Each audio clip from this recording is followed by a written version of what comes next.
कोणीच कोणाचं नाही याचा पाठपुरावा प्रत्येक संतांनी देऊन ठेवलेला आहे. कारण साधू संतांना माहिती होतं, त्यांनी आपल्या जीवनात अनुभव घेतलेला होता आणि त्या अनुभवातून मात्र त्यांनी आपल्याला निर्देश केला की बाबा, जर का तुमचं आपलं कोणी असेल तर तुका म्हणे एका हरी विन नाही सखा. एका हरी वाचून तुमचा आपला सखा कोणी नाही. मित्र असेल तोही अडचणीत, आपण सापडल्यानंतर तोही अंग काढतो. भाऊ असेल, भाऊ सुद्धा अडचणीत आल्यानंतर पेपर आउट करून देतो.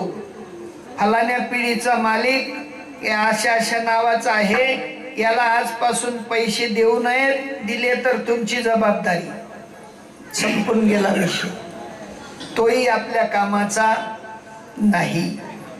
अहो, सामान्य रोगराई जरी झाली तरी बायको बी सोडीसन निघतात. आता ते बोलतच फॅड मोठा पहिलेच भेटत नाही आणि भेटणे ती बी पैसाच. हा, बारकाईने विचार करा.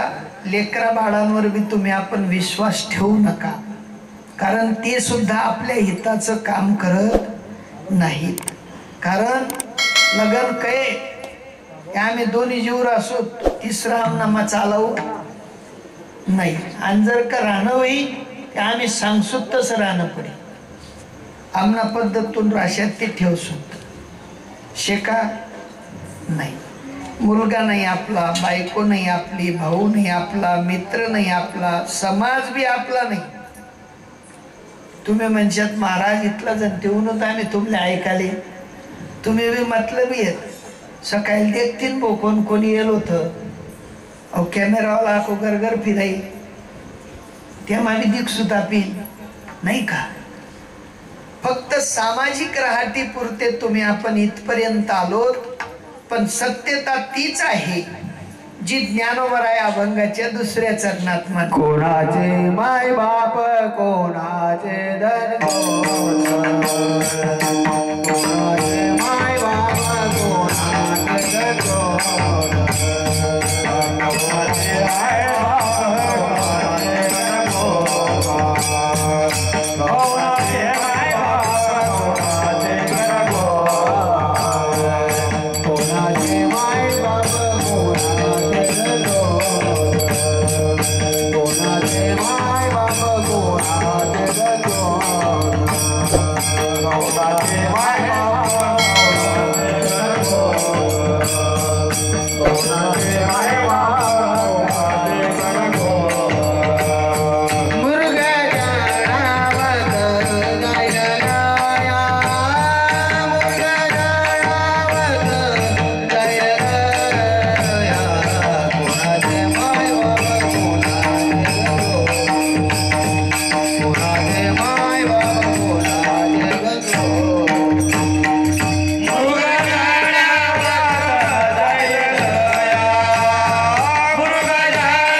भागवतामध्ये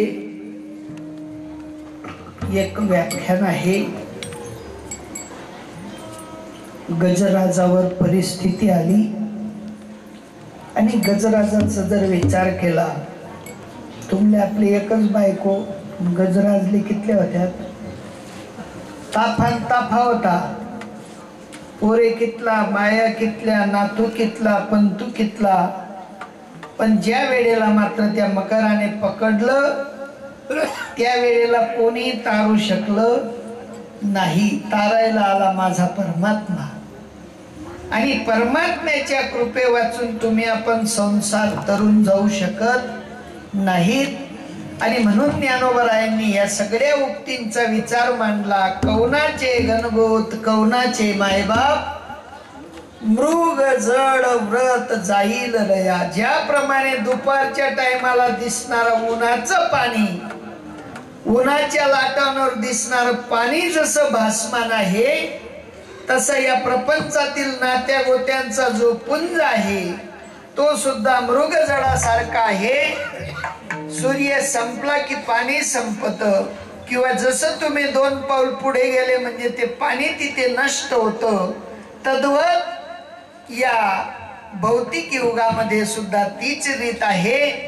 आणि म्हणून ज्ञानोबारायांनी कुठे न अटकता स्वतःही तरले आणि तुम्हा आपल्याला सुद्धा तरणोपाय सांगितला की कवनाचे गणगोत कवनाचे मायबाप, मृग जडवत जाईल लया. ते मात्र शेवटाला जाणार आहे, कुठेतरी त्याला फुलस्टॉप आहे. पण भक्तीला मात्र कुठेही फुलस्टॉप नाही. प्रत्येक जीवनामध्ये उत्तरोत्तर पायरी पायरीने मात्र पुढे जाणारा तो मनुष्य आहे.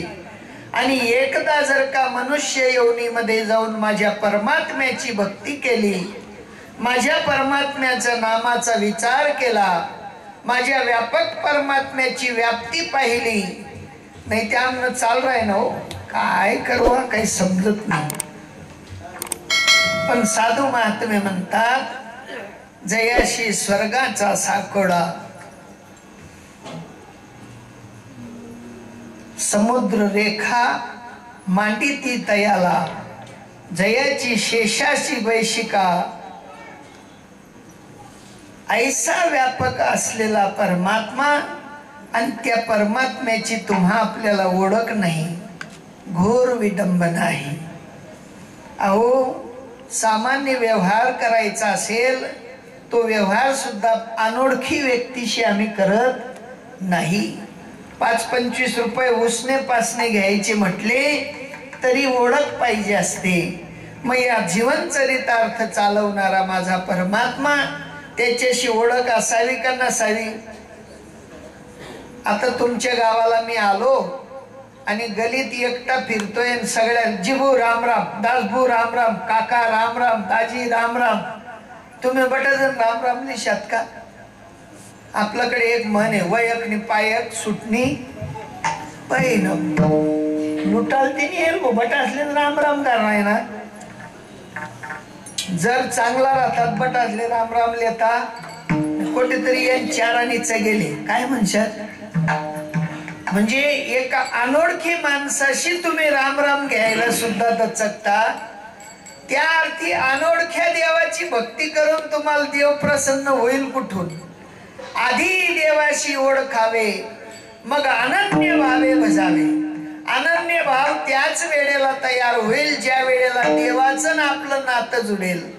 नातं जोडण्यासाठी साधू संतांना यावं लागतं. साधू संत येतात आणि तुमची आपली देवाशी गाठ घालून देतात, भेट घालून देतात, आणि मग मात्र तुमच्या आपल्या ठिकाणी अनन्य भाव तयार होतो.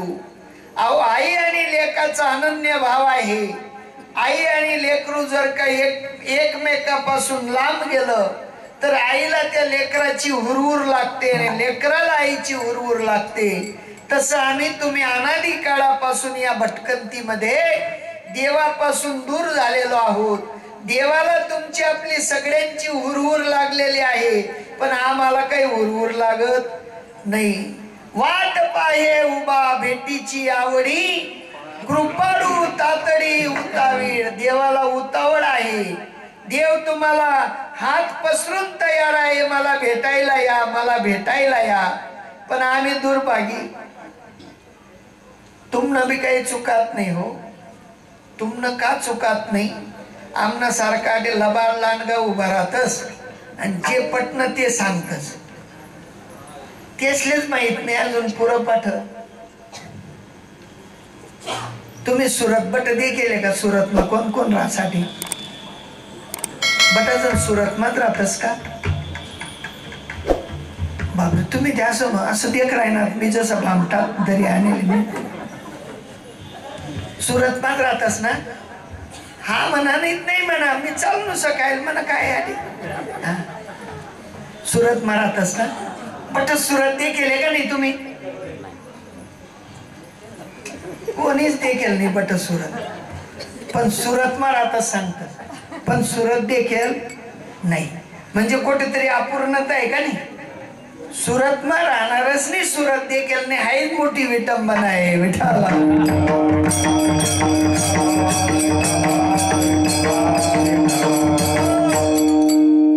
अहो सांगायला आम्ही सुरत मध्ये राहतो, पण पुऱ्या सुरतचा आम्हाला अजूनही आराखडा माहिती नाही, पण राहतच सुरत. तुम्ही या हो कुठे मी पावसाळ्यात सुद्धा पी 10 ठिकाणी विचारणं पडे झालं, पण पावसाळी दिसूत अश्विनी कुमार पावसाळ्यात दिसूत नाही, ते जांगीर पुरा पावसाळ्यात दिसूत, पण सोडव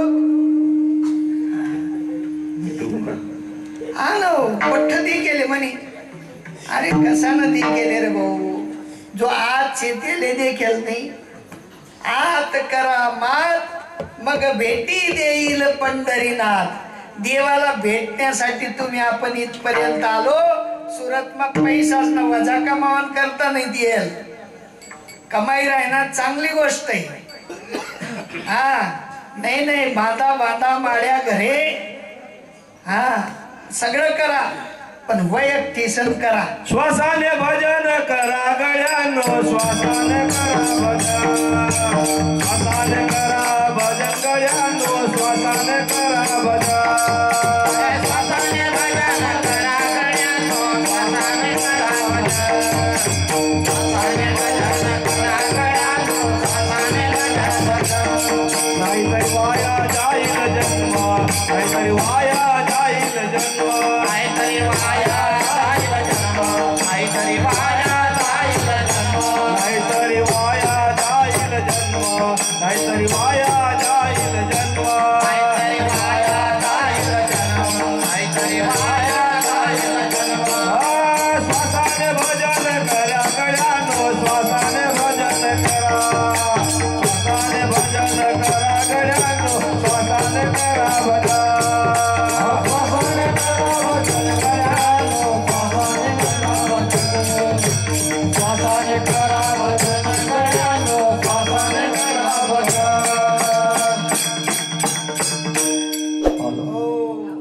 दाजी आता ऑनलाईन तिकीट निघतस, काय निघतस ऑनलाईन. बाहेर आमना पोऱ्या लगेच तिकीट काढ दे साला, पण ती वेटिंग मा होत. कसं होतं वेटिंग मा? गाडी मा बटी गवत, गाडी मा बटी गवत, आणि वेटिंग ऑनलाईन काढेल कॅन्सल होईल. काय होईल ना कॅन्सल. टिटीने कर रावण्या काय होईल ना रावण्या कर. तो मने नहीं अगले डब्बे में चले जाना, इसमें बैठने को चलेगा नहीं. तसं काय पले पण नाम न श्वासाने भजन काय माहित पडणं तुमने ये तिकीट माहित पडणं नाही, कॅन्सल होईल ती ऑनलाईन काढेल कॅन्सल होईल ते माहित पडणं नाही. ते श्वास न भजन कस काय माहित पडी. जेने नागर ते केलं नाही तो मला नागरू लागसो. अरे नागर ते समज पहिले. साधू महात्मे येतात आणि शिकवतात, तैसे संत जगी क्रिया करुनी दाविती अंगी. आणि ती क्रिया झाल्यावर काय समजाव काही समजत नाही हो, बट वाटोड आहे बर का. आमना आबान त्या कितल्या साड्या येतात, टिकल्या लावायला न्याऱ्या, घंट्या लावायला न्याऱ्या, आपण कोणती साडी काय वावणे काही माहित पडत का आबाजी? काहीच माहित पडत नाही. लावतच ते खरा, कोणल्या त्या हिरा लावतील, कोणले त्या मोती लावतील, डायमंड काय म्हणतात ते बठ लावतील, पण किंमत ती किंमत त्याला माहिती. तद्वत या ठिकाणी सुद्धा साधूंच्या कक्षेत गेल्या वाचून भजन करणार नाही. भजन करावं असं जर का वाटत असेल, संतांची ये पायी हा माझा विश्वास, सर्व भावे दास झालो त्यांचा, तेची माझे हित करीती सकळ, जेने हा गोपाळ कृपा करी.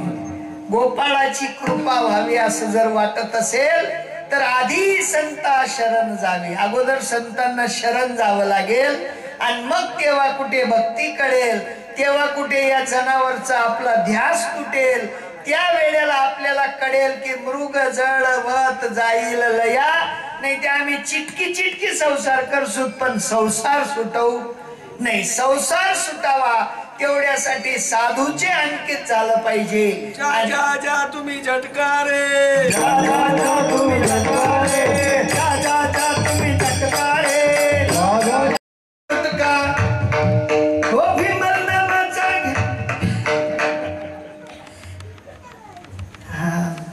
मगज लागेल चटकारे. हा एका झिरमल द्या बिगर लाजा झिरमल काय खासऱ्या गुटका काय. राम नामाचा घ्या तुम्ही गुटका, मगज होईल सुटका रे. सुटका व्हावी असं जर वाटत असेल तर राम नामाचा गुटका घ्यावा लागेल. आणि राम नामाचा गुटका फक्त माझ्या जिवंत परंपरेकडे आहे. ज्याप्रमाणे आमच्याकडे भाट येतो तो सांगाच तुम्ही राजस्थानला होतात पहिले, मग चोपडा मावूनात, चोपडा माहीन धरणगाव माग्यात, धरणगाव माहीन अंबनेर मावूनात, परत फिरी फारी टेसन दे किसन आणि टेसन वरतून मग वलवाडी घ्यात. कितलं फिरणार द्या पण भाट काही फिरत भाट म्हणे वो मन कडली केले तसंच सांगसू, दुसरं सांगावू नाही. एक परंपरा दाखवण्यासाठी भाट येतो, परंपरा सांगतो, मूळ सांगतो.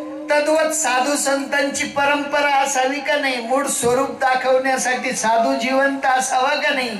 या ठिकाणी जिवंत परंपरा आहे. हंस ब्रह्मा त्रि दत्त नारायण लक्ष्मण बलवेन सकयानंद शांतमयी बंडोबा बाबा, केरोबा बाबा, श्रीपाद बाबा, रामदास बाबा, नारायण बाबा, माने बाबा असतील नसतील आज तागायत झालेले संत, ते तुम्हा आपल्याला जागवतात आणि सांगतात की बाबा निठूर राहू नका, निगुरा राहू नका. जर का तुम्हा आपल्याला कल्याण करायचं असेल तर संत महात्मे म्हणतात ज्याने गुरु नाही केला त्याचा जन्म वाया गेला. पाणी वाहता वाहता मेला, जैसा पखालीचा हेला. आपण पखाल नाही गेलाय. बायको पोस, पोरे पोस, नातू पोस, पंतू पोस, जंतू पोस, इथलं पोशी पोशी येळावी राहिनो. पण देव पोस, देव पोच नाही. संत महात्मा म्हणतात ते सगळं पोसून काही फायदा होणार नाही, त्याच्याने तुम्हा आपल्याला नुकसान होईल असं ज्ञानोबा या अभंगाच्या 3ऱ्या चरणात मांडतात. विजयाच्या समचूक भेगडाची बाहुली, विजयाच्या समचूक भेगडाची बाहुली.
जे साधू झालेत, ज्ञानोबराय साधू झालेत, सगळ्या गोष्टींचा त्याग केला. तुकोबराय संसारी साधू झालेत, सगळ्या गोष्टींचा त्याग केला. व्यास महर्षी साधू झालेत, सगळ्या वस्तूंचा त्याग केला. वशिष्ठ मुनी साधू झालेत, सगळ्या वस्तूंचा त्याग केला. वाल्मिक ऋषी झालेत, सगळ्या वस्तूंचा त्याग केला. तुम्ही आपण विषयांचा विचार करतो. पैसा म्हणजे विषय, घरदार म्हणजे विषय, परिवार म्हणजे विषय, नातं होतं म्हणजे विषय, समाजकारण म्हणजे विषय, राजकारण म्हणजे विषय. या सगळ्या विषयांमध्ये कोण ना कोण कोणत्या ना कोणत्या विषयामध्ये अटकून आहे. विषय संसारी जीवाला सोडून विषय नाही आणि विषयाला सोडून संसारी जीव नाही. म्हणून साधू महात्म्यांनी पाहिलं आणि तुम्हा आपल्याला सांगितलं की विषयाचे समसुख, विषयाचं जे समसुख आहे, जे काही नश्वर असलेलं सुख आहे, ते बेगडाच्या बाहुलीसारखं आहे. बेगड म्हणजे एक कच्च्या मातीचं भांड, कच्च्या मातीची बाहुली. ती जर का वरून पडली, निदान हात तरी फुटी, पाय तरी तुटी, नाक तरी तुटी, कान तरी तुटी, डोकं तरी फुटी, काहीतरी फुटा वाचून राहणार नाही. आणि ती बेगडने बाहुली परत आपण बोकला माठी देतस का? फुटणे म्हणजे ज्याप्रमाणे एक बेगडाची बाहुली फुटली म्हणजे तिचा नाश आहे, तद्वत साधू महात्मे म्हणतात, ज्ञानोबराय सारखे द्रष्टा महापुरुष म्हणतात की विषयाचे समसुख बेगडाची बाहुली, अभ्राची सावली जाईल लया. तुमनं दाबावर आबायून 15 मिनिटं सावली राहिली आणि ती सावली मग आम्ही जीवन जग राहिलो. पुरं कितला टाइम थांबी ती सावली? क्षण, 2 क्षण, 5 मिनिटं, 2 मिनिटं, 7 मिनिटं, 10 मिनिटं, पण परत जैसे थे. तसं या जीवनामध्ये तुमच्या आपल्याकडे श्रीमंती सुद्धा तशीच येईल. ज्याप्रमाणे आकाशाचं आभाळाची जी सावली आहे त्याचप्रमाणे श्रीमंती येईल, गरिबी येईल, सुख येईल, दुःख येईल. सगळे द्वंद्व तुम्हा आपल्याला छेडतील आणि त्या द्वंद्वांच्या विषयात आपण फसू. पण साधू म्हणतात की त्याच्यात फसू नका. जर का फसले तर ते आकाशाच्या आभ्राच्या सावलीप्रमाणे आहेत. ते सुखही देणारे नाहीत आणि दुःखही देणारे नाहीत. आणि म्हणून बाबांनो, जर फसायचं नसेल तर काय करावं लागेल? तर माझ्या परमात्म्याचं एकदा भजन करावं लागेल. ठोपा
Bye.